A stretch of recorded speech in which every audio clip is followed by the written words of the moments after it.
Magandang araw po. Narito na po ang magiging lagay ng panahon ngayong hapon ng Sabado, March 15, 2025.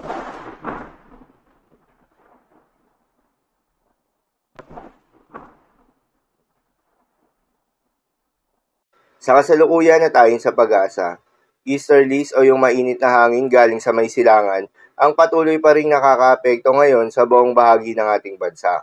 Dahil dito ay asahan yung maulap na kalangitan na may kalat-kalat na mga pagulan at thunderstorms, particular na sa may eastern portion ng Visayas at Mindanao.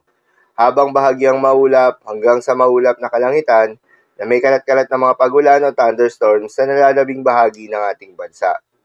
Magandang balita naman dahil ayon sa pag-asa ay wala pa rin tayong binabantayan na low pressure area o bagyo sa loob o malapit sa Philippine Area of Responsibility na maring makaapekto sa ating bansa hanggang sa susunod na 5 araw.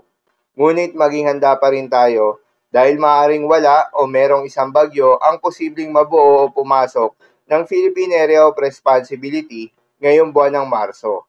Dahil nga sa epekto nitong easterlies, asahan ngayong araw sa may Eastern Samar, Leyte, Southern Leyte, Dinagat Islands, Surigao del Norte, Surigao del Sur at Davao Oriental ang maulap na kalangitan na may kalat-kalat na mga pagulan at thunderstorms.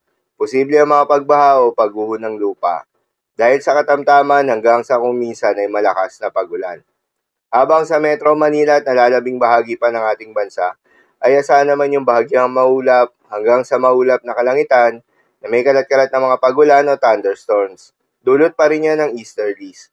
Posible rin ang mga pagbaha o pagguho ng lupa during severe thunderstorms. Madalas nabobo ang mga thunderstorms na ito tuwing hapon o gabi na nagtatagal ng 1 hanggang 2 oras.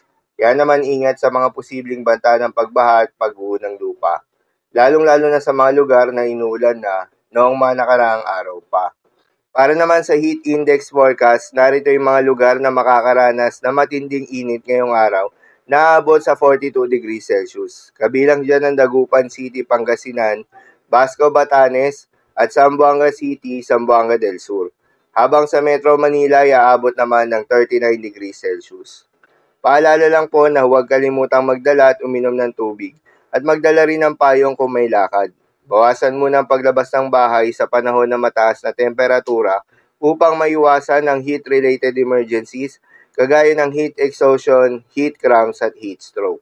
Para naman sa magiging lagay ng mga dagat baybayin, ayon sa pag-asa ay wala pa rin tayong nakataas na gale warning sa anumang seaboards ng ating bansa. Ngunit pinag-iingat pa rin yung mga papalaot ng mga kababayan nating mangingisda at yung may mga maliliit na sasakyang pandagat sa may northern at eastern seaboards ng ating bansa. Dahil inaasahan pa rin yung katamtaman hanggang sa maalon na karagatan.